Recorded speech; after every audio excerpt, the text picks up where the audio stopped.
Daí vamos tentar usar o get server of session aqui, que esse daqui ele só dá para usar em componentes server-side.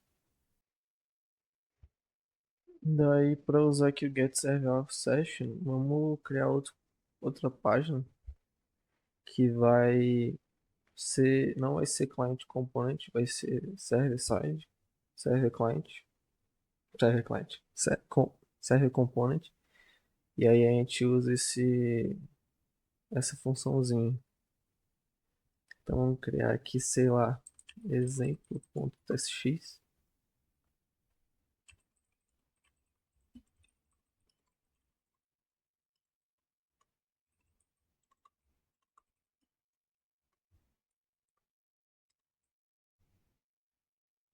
Daí aqui a gente vai pegar a nossa sessão usando esse get server of session.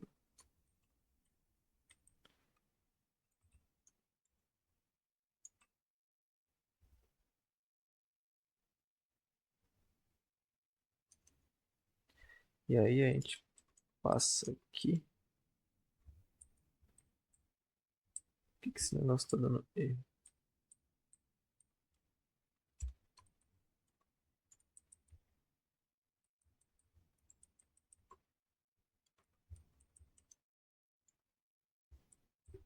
A gente vai passar aqui de novo aquela nossa sessão lá.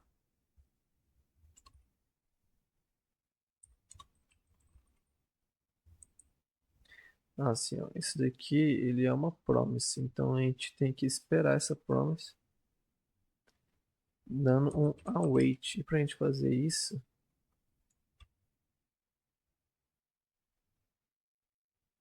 a gente coloca seu await, espera a promise, e aí agora a gente consegue ver os dados que ele retorna, e não a promise em si.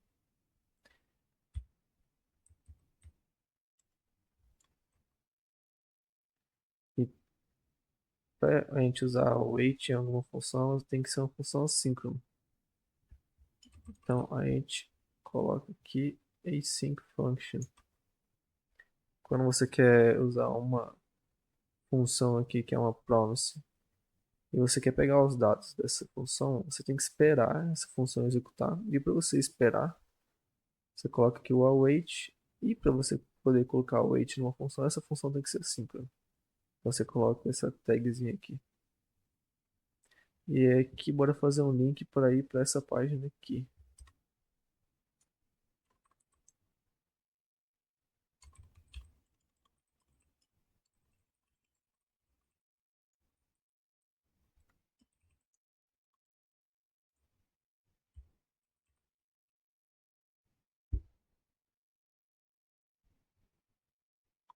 Portar esse link. Vamos ver se vai funcionar. Tá muito escuro isso aqui.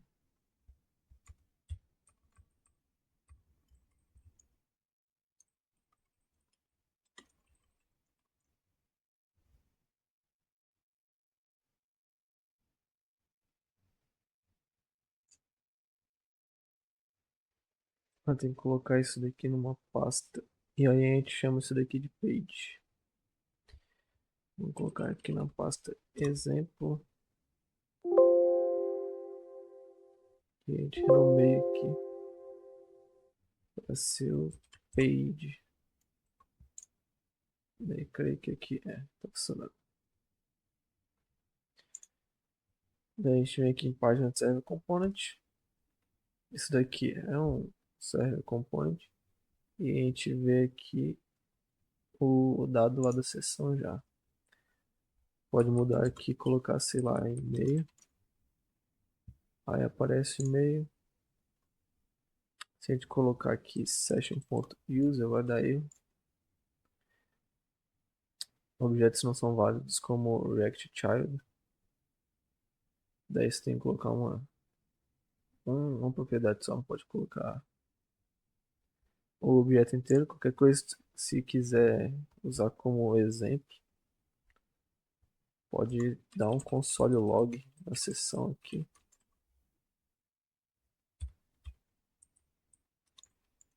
E aí vai aparecer como isso daqui ele é um server component, esse console log ele vai aparecer no seu terminal aqui, bem aqui. Agora, como, por exemplo, aqui, se for um use client e você fizer a mesma coisa, daí ele vai aparecer isso aqui no componente que é use client, né? Você inspeciona novamente vem aqui no console, o botar ponto .data. O console log ele vai vir aqui pelo navegador, né? Porque esse componente ele é client side, ele está sendo renderizado para o lado do cliente. Então o console log vai vir aqui no nosso navegador. Aí tá bem aqui certinho. Espero que não tenha dados que possam ser usados para me hackear. E aí vamos ver a parte de callback agora, que eu falei lá no início do vídeo.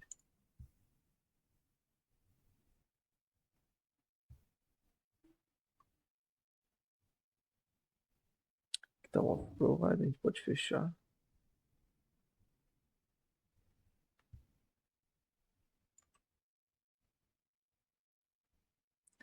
Vamos vir aqui lá de novo no auth.ts. É aqui a gente define os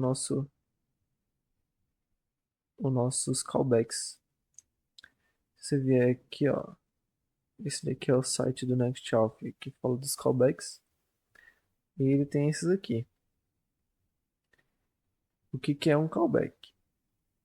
É uma função assíncrona que você pode usar para controlar uma determinada ação. Aqui, por exemplo, no o NextAuth ele tem a função sign-in dele. Daí você pode usar aqui quando for executada a função sign-in, a gente vai fazer determinada lógica aqui dentro e vai retornar um valor booleano. Esse valor booleano significa que, se for falso, essa determinada conta pode se cadastrar. Se for verdadeiro, não, ao contrário, se for falso, não pode se cadastrar. Se for verdadeiro, pode se cadastrar. Então, esse daqui é um callback bem útil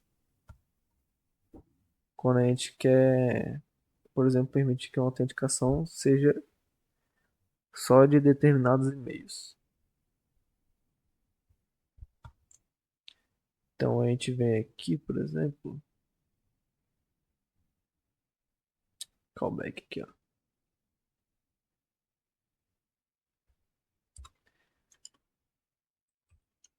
E aí a gente passa uma função.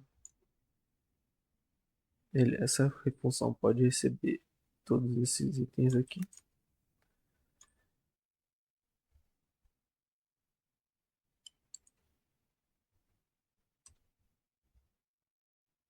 Aí vamos supor que a gente quer barrar uma pessoa que não tem o e-mail terminado em struct, @struct.mb.br.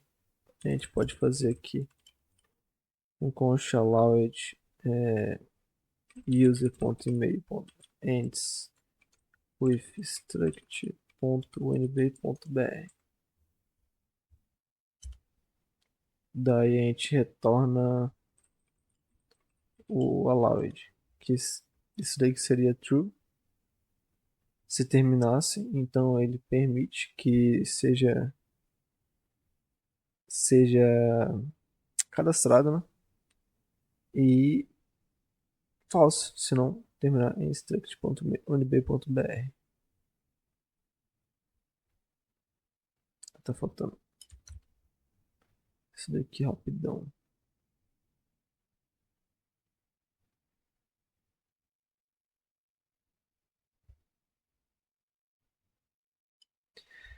Daí isso daqui é para retornar um booleano e esse allowed ele pode ser undefined. Então a gente passa se for undefined, qualquer coisa ele é falso. Porque pode não ter e-mail aqui. Se não tiver e-mail, não tem allowed.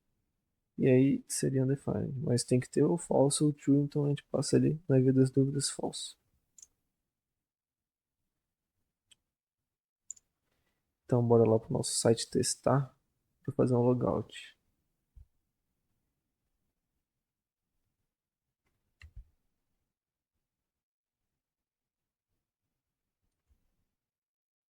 Por que não tá funcionando isso?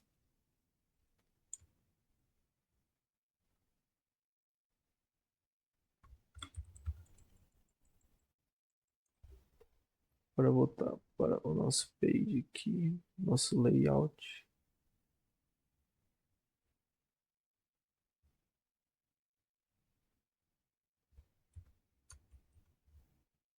Não estava executando a função. Beleza, agora bora fazer o login de novo. Com o mesmo, com o mesmo e-mail da Struct. E depois eu vou tentar fazer com outro e-mail que não seja da Struct.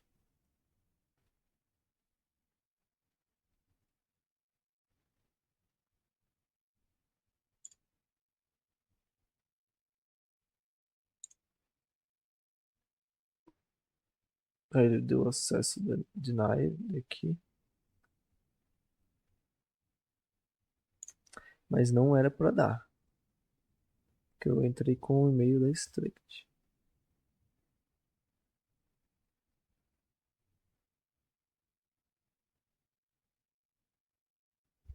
Botei errado aqui. Vamos testar de novo.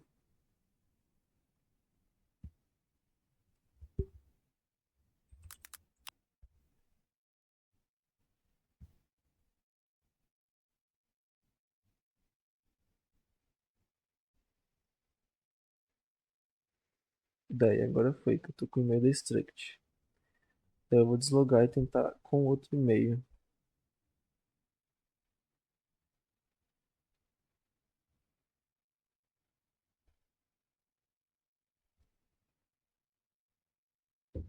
Daí ele dá acesso negado. Então assim você pode controlar quem que pode logar no, no site. Vamos ver outros callbacks. Tem o redirect. Ele não é muito útil. O que não seja útil, eu, por exemplo, nunca usei esse. Nem esse daqui. Mas esse daqui tem a ver com a URL de redirecionamento. Quando você faz o login, aí você pode fazer uma lógica aqui que vai tornar uma URL. E aí vai redirecionar para essa URL. E esse JWT aqui ele tem a ver com o token de autenticação. Você pode fazer uma lógica também para ter um token personalizado aqui. Mas o outro mais importante que é o session, que ele vai, você pode mudar os dados da sessão usando esse session aqui. Então, em vez de aparecer meu nome aqui, igual o do Google, eu vou botar para aparecer tipo só o primeiro nome. Daí você pode vir aqui criar um callback session que recebe a sessão usuário um token.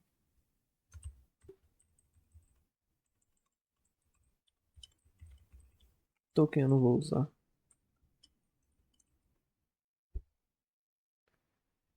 E daí eu vou retornar a sessão normal e o nome. Eu, em vez de colocar o nome normal, eu vou colocar o session.use.name. Aí eu vou, sei lá, dividir aqui. Eu vou pegar só o primeiro nome.